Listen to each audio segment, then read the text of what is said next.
I met a gypsy. And then again, power-wise was a big question, but we rode the 60 horsepower version. Yes, you did.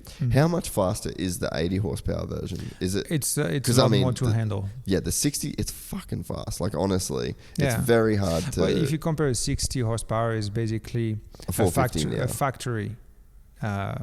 No, I think it's 51 horsepower, the factory race bikes. Okay.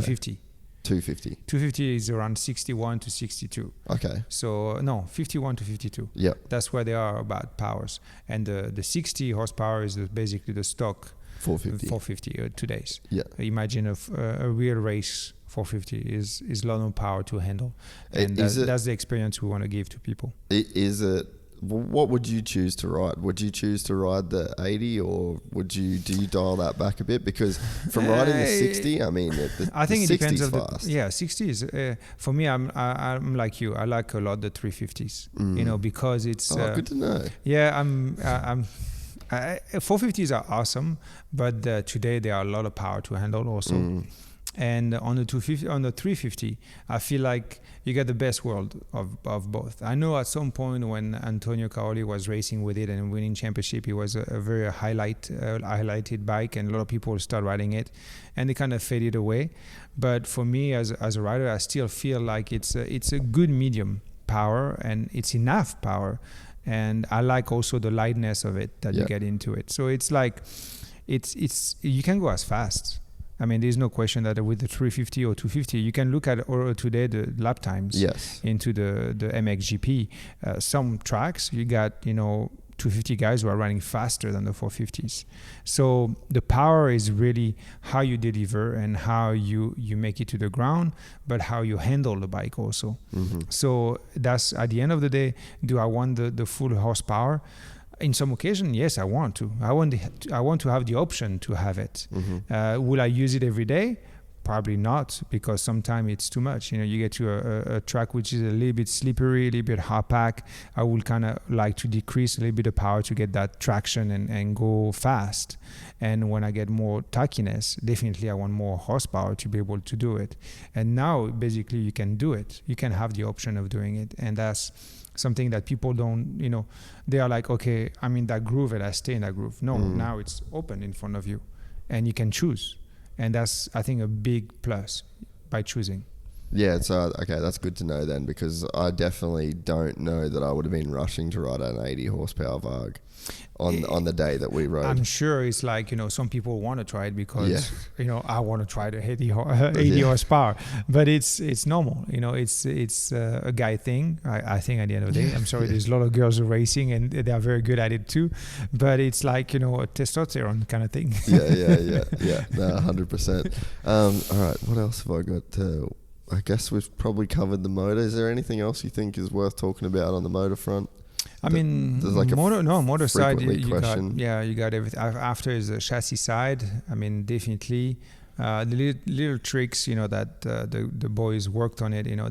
They basically look at the bike as they wanted to implement new things into the bike. This is definitely worth talking about. Yeah, it's like, they didn't want to take, okay, that's what is done today, and we stick with it and try to make it, the way it is. No, the guys, very idea behind it is like, okay, that's what we got.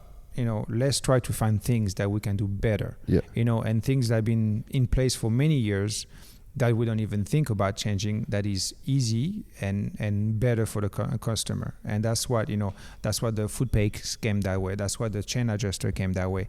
The linkage and the swing arm. The linkage a little bit higher for ground clearance. So there's... even down to the way that the boys have designed the swing arm and the linkage. When you tighten the swing arm bolts, you actually don't have any torsional flex or compression on the swing arm itself. So, I mean, there's these crazy little details that have gone into the manufacturing of this bike and the engineering of this bike that are really unique. And there's nothing... I think that's probably one of the cooler things about the VARG is that there's nothing really that's on there that is just been accepted as this is the way that it is. Everything has been kind of taken through with a fine-tooth comb. Really, the only thing on the VARG that is normal would be the levers, the suspension, the braking components and the handlebars. Yeah, I mean, braking, we went to Brembo, which is, one of the best ones you have. Yeah. I mean, there's a lot of things who are, the standard into the world of motocross, and, the hydraulic and stuff like that, for the brake. And I think it's the best thing. I'm sure in the future, VARG, Stark Future will push for evolution. I know they are not done yet. They want to do more things. So there's little details that I think we think it's granted today, and it's like, oh, that's the way it is, and that's it. Yeah. But I think there's still room for new things to come in and basically push the development of our sport. I mean, KTM was one of the pioneer about electric start on the bike. And now you have everybody who has an electric start. At the beginning, they were like, oh, they are crazy. But no, they were very smart about it. And that's a good way for them, that they basically took care of the, stalling the bike and not be able to start it again at the beginning of the 450s. And, that's the way Starks want to be. Starks want to be proactive in all they do about the bikes. It's nothing is granted. Nothing is, okay, that's the way it is. No. We probably can do better. We need to do better. And that's the philosophy behind it. And that's what impressed me, because they look at every part and say, how can we do it better? Yeah. And there's more things coming that is not today on the plate that will surprise people and make a big difference at the end of the day. Yeah. Yeah. And I think it's pretty cool. And I mean, we've got for people that are listening to this now, it'll be released on June 10, which is the embargo date, and hopefully our video will be done by then. But it's one of the kind of points that I make is that people don't really want to buy an electric dirt bike. They want to buy the best dirt bike. And so for Stark Future to succeed as a company, they just need to make the best dirt bike. No one cares about the electric thing. Humans, we should care. Yeah, no, for sure. We should worry about sustainability. Well, you can care about the fact that you can buy a red bike or white bike or grey bike. Yeah. But people just want to buy the best thing, and I think that's probably the coolest thing for me about this company is that it's a two-faced company.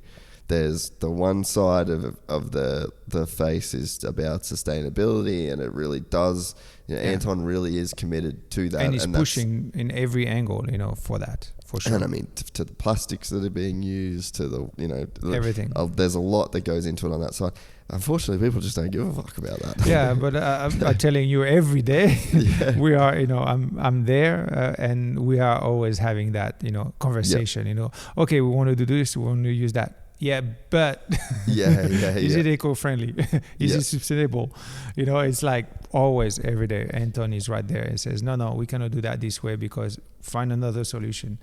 And that doesn't make every day easy. I mean, that's for sure. Bet. Because, there's a lot of things that we are granted, and it's like, okay, go, no. You don't get away that easy. Yeah.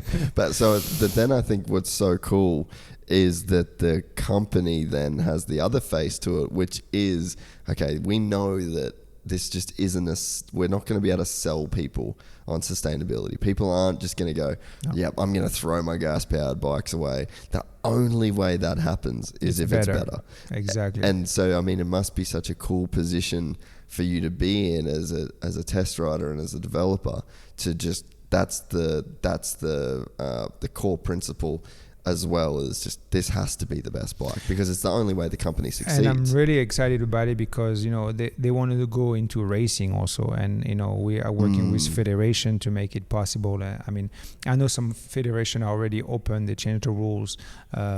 Australia was one of the first one to actually change the rule, like already 3 years ago, even before people knew we were on the map. So they were very proactive on that side. But the French Federation changed. A lot of federations are very excited about the possibilities to have that and be proactive for it. So it's very good on one direction, and making things better for the sport is very important for all of us. If you enjoyed this content, please like and subscribe. And to listen to the full 3-hour podcast, search Gypsy Tales in your favorite podcast platform or click the link in the description below. Gypsy Gang.